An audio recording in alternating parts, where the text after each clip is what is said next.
সময় পরিবর্তন হয়, ঘটনা 15 বছর পরে দেখানো হয়। পার্ক এখন একজন সফল আর্কিটেক্ট। সেদিনের পর থেকে পার্ক আর সোয়ুনের সাথে দেখা করেনি।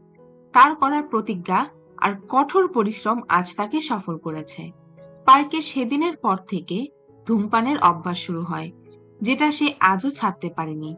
এজন্য সে তার অ্যাসিস্ট্যান্ট আর ইউনের কাছ থেকে সবসময় বকা খায়।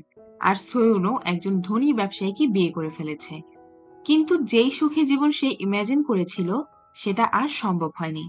খুব দুঃখজনকভাবে তার ডিভোর্স হয়ে যায়।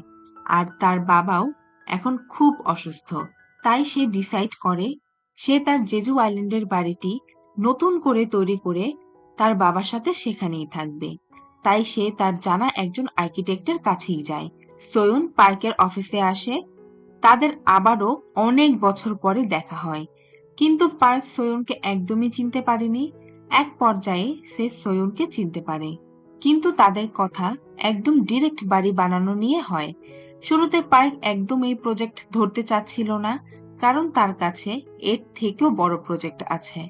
কিন্তু এক পর্যায়ে পার্ক রাজি হয়।